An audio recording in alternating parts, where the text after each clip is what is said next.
Hello everyone, welcome back to my channel. I'm Andrew Olson, and you are watching a classic cinema review of The Big Broadcast.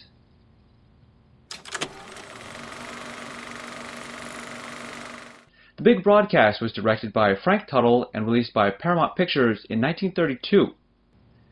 At radio station WADX, New York City, the show is about to start, and crooner Bing Crosby is late yet again, leaving Cab Calloway and his orchestra to fill in for him. Station manager Mr. Burns is given little choice by their sponsor but to fire Crosby as soon as he arrives. Outside, Crosby arrives all right, and is immediately overwhelmed by droves of enthusiastic female fans.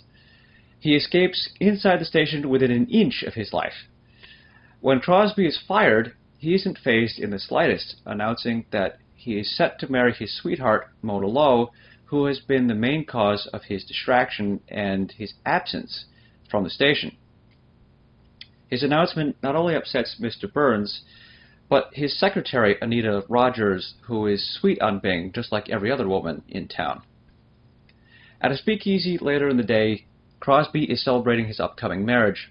Across the room is a Texas oil man by the name of Leslie McWhinney, trying to drag himself into a stupor.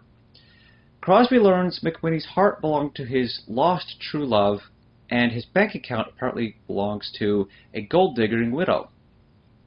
Crosby also learns, thanks to the newspaper, of his own fiancée skipping town and jilting him, leaving him in the same emotional state as McWhinney. The two friends start out on an adventure of self-pity and end up at Crosby's apartment, where Crosby finally decides to end it all and asks McWhinney if he'll join him. Reluctantly, McWhinney agrees. With the gas jet wide open, the two are ready for the end when they are saved by the doorman and Anita Rogers, who interrupt their near suicide but nearly cause an accidental murder with help of a match. When Crosby and McWhinney wake up the next morning, they find Anita has stayed behind to tend to their recovery. She learned of Crosby's fiancée jilting him and came to find him. The two share a mutual attraction to each other as well. Mr. Burns also wants to hire Crosby back to the radio station, and on top of all that, Anita turns out to be McWhinney's long-lost true love, but not the gold digger. Back at the radio station, Mr. Burns is facing a crisis. He's going out of business fast. McWhinney, who apparently still has money, ends up buying the station from Mr. Burns and now owns the problem. The solution to the problem, however, is The Big Broadcast, featuring all the stars of the radio in one big program. All seems to be going well. Crosby is learning new songs for the show. McWhinney is moving on from Anita, and Anita is deep in love with Crosby. Nothing could possibly go wrong, right? Well, until Mona Lowe, Crosby's ex-girlfriend, shows up. Will Bing come to his senses about Mona and his career all at the same time? Or will the timid McWhinney have to pull out all the stops, repair relationships, and save the Big Broadcast in the end? The ending to this film, folks, was enjoyable, at least for me, but it didn't end quite the way I was expecting it to.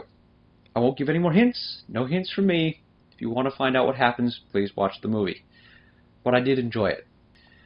The Big Broadcast is a musical comedy of sorts, and it's based on the play Wild Waves by William Ford Manley.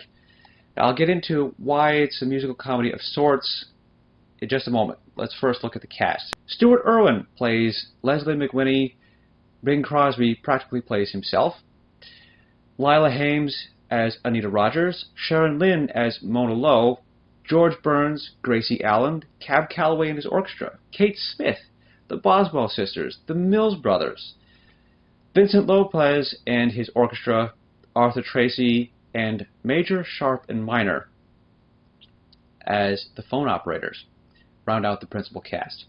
As I said, this film is a musical comedy of sorts. There's plenty of music in the movie, and that would classify it to some people as a musical, I suppose.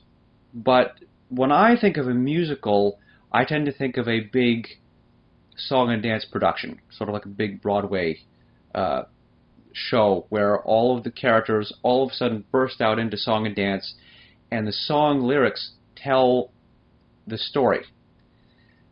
There is one song sung by, I believe, by Major, Sharp, and Minor that does delve a little bit into the plot, but it's just one song. The rest of the music is really hit tunes by the artists who play them and sing them and are featured in this movie. So it's sort of a musical, in my opinion. It is definitely a comedy, however, and the comedy is handled great by all the cast members. Bing Crosby make both the comedy and crooning seem easy. George Burns and Gracie Allen have some real spark with their lines back and forth. This is early in their career. It's also, I believe, Bing Crosby's first starring role in a film, all the way back in 1932. So there's that as well. Everybody else delivers on their performances. Leila Hyams is a joy to watch. She is the third side to the love triangle, which then turns into a love square, if you will, when Sharon Lynn gets introduced later in the movie. But they both deliver just fine for their parts.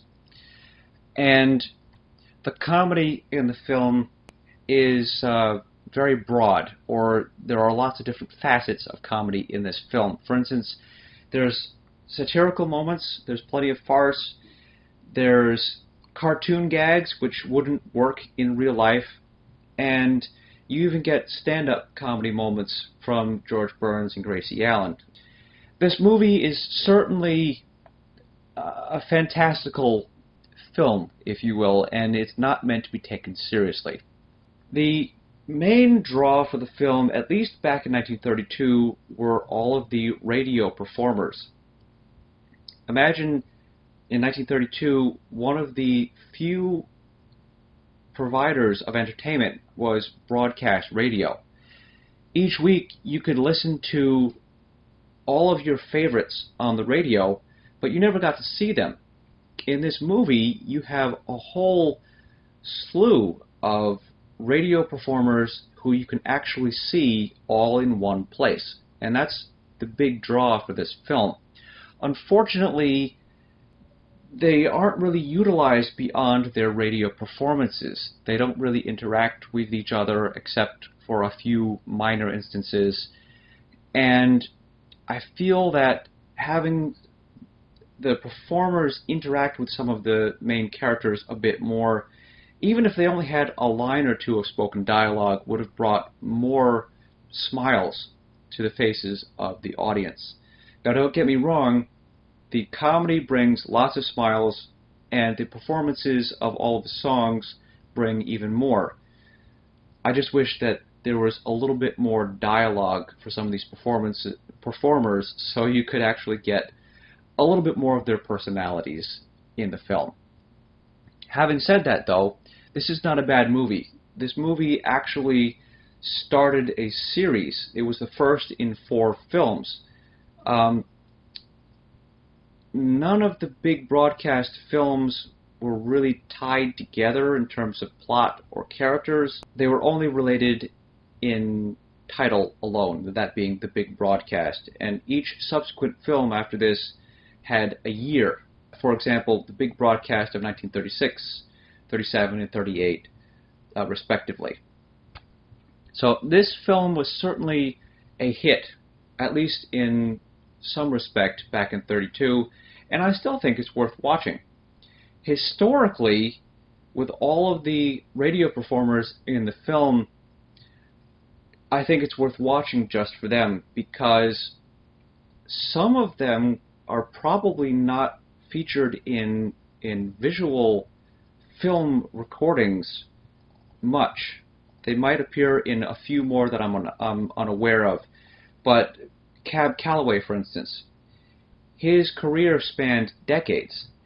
48 years after this film, he performed Minnie the Moocher in the Blues Brothers in 1980.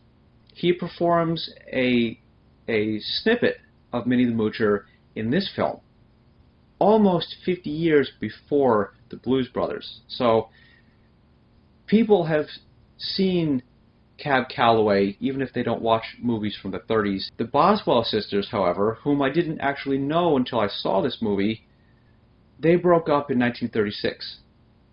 I doubt a lot of people have seen them, let alone heard of them, since then. So historically, to see all of them in one film, that's notable, and I think it's worth watching just because of that. I'm going to go ahead and give this a 3.5-star rating out of 5. I think this movie, despite a few of its shortcomings, is well worth a look. If you like films from this era and are possibly looking for some exploration into the music from the same period, you might give this film a try. I think it's a little bit of the best from both worlds. Thank you all for watching. Please subscribe for more coming in the near future. And I have to thank Jerry over at drmacro.com for the posters and artwork supporting me with all of my classic cinema reviews. And of course, I look forward to seeing all of you next time.